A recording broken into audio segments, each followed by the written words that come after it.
Hi guys! Couple friendly cinema అయితే ఇప్పుడే చూసొచ్చాను. Cinema చూసొచ్చిన వెంటనే ఏ పని చేసుకోకుండా ఫస్ట్ వచ్చి రివ్యూ ఇస్తున్నా. ఎందుకంటే ఏదన్నా మధ్యలో మిస్ అయితానేమో ఏదన్నా చెప్పడం, ఆ ఫీల్ మిస్ కాకూడదనేసి ఫస్ట్ వచ్చి రివ్యూ అయితే ఇస్తున్నాననమాట. సినిమా నాకెట్లా అనిపించింది అంటే, wow man! What a film! చాలా రోజులైంది ఇట్లాంటి ఒక సినిమా చూసి. చాలా ఫ్రెష్ ఫీలింగ్ ఉంది. అండ్ అంటే కొన్ని సినిమాలు మనం ఆహ్, ఎందుకొచ్చినాంరా ఈ సినిమాకి అనిపిస్తాయి. కొన్ని సినిమాలు అరేయ్! ఇంత మంచి బ్యూటిఫుల్ సినిమారా అని థియేటర్ నుంచి బయటకొస్తుంటే ఒక మంచి ఫీల్‌తో బయటకొస్తాం గదా! సో, అలాంటి ఒక సినిమానే అనమాట ఈ 'కపుల్ ఫ్రెండ్లీ'. సినిమా అయితే నాకు మస్తు నచ్చింది. చాలా చాలా బావుంది. మెయిన్ సినిమాలో performances 'Santosh Shobhan' and 'Manasa Varanasi' super భయ్యా! చాలా మెచ్యూర్ యాక్టింగ్ జేసినారు. చాలా బావుంటది. అంటే ఆర్గానిక్‌గా ఉంటది ప్రతి సీన్ గూడా. అండ్ మెయిన్ సినిమాలో ప్రతి లొకేషన్ గూడా రియల్ లొకేషన్స్‌లో షూట్ జేస్తారు. ఆ చెన్నై సిటీని మొత్తం అంటే చాలా అనిపించింది. నేనైతే ఒక 1 ఇయర్ బ్యాక్ చెన్నైకెళ్ళేసొచ్చాను. అక్కడ చూసిన ప్లేసెస్ అన్నీ అరే! అన్నట్టు చాలా మంచి ఫీలింగ్ అయితే వచ్చిందనమాట సినిమా చూస్తున్నంత సేపు. Main heroine 'Manasa Varanasi' man what a performance man! అంటే షీ ఈజ్ సో బ్యూటిఫుల్. ఆమెన్న ఫ్రేమ్‌లు మొత్తం అసలు ఎంత బ్యూటిఫుల్ ఉందంటే వావ్! ఇందువదన కుందరదన మందగమన మధుర వచన వావ్! ఈ సినిమాలో డెబ్యూ డైరెక్టర్ అయినప్పటికీ ఆ రియల్ లొకేషన్స్‌లో క్యాప్చర్ చేయడం గాని, మనం బేసిక్‌గా ఇవన్నీ మలయాళం సినిమాలో చూస్తుంటాము. ఇంత ఒక న్యాచురల్ లొకేషన్‌కెళ్ళి షూట్ చేయడం అనేది. ఈ సినిమాలో లొకేషన్స్ చాలా బాగున్నాయి. అంటే కేరళలో కూడా చాలా సీన్స్ ఉంటాయి. నేను ఒకటి చెప్పాలనుకుంటున్నా. లాస్ట్ టైమ్ 'సర్వం మాయ' రివ్యూ ఇచ్చినప్పుడు నీకు తెలవదురా సినిమాల గురించి అని అన్నారు కదా!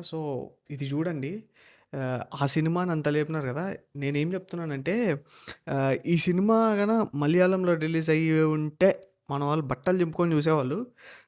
ఈ సినిమాని కూడా అట్లే ఎంకరేజ్ చేస్తారని కోరుకుంటున్నా. చాలా బాగుంది సినిమా. అంటే చాలా రోజుల తర్వాత థియేటర్ నుంచి బయటకొస్తున్నప్పుడు ఒక మంచి ఫీల్‌తో అయితే బయటకొచ్చిన. అంటే ఒక హ్యాపీనెస్‌తో బయటకొచ్చినట్టు నాకనిపించింది.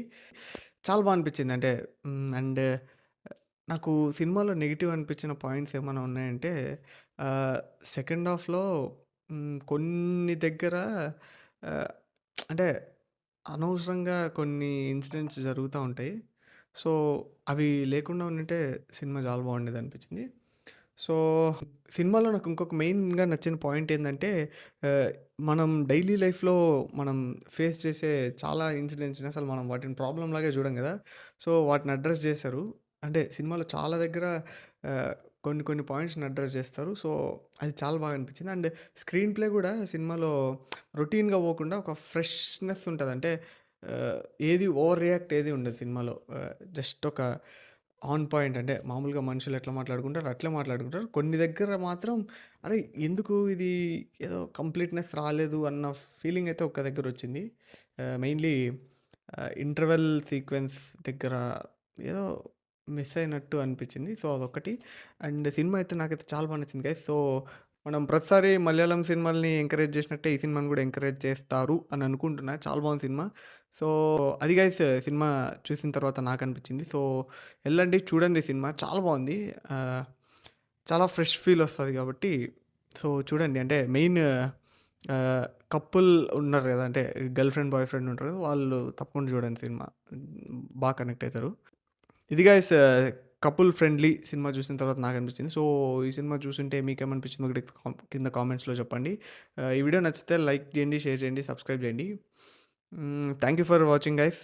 ఈ వీడియోకైతే ఇంతే. I will catch you in the next one. Thank you. జై హింద్.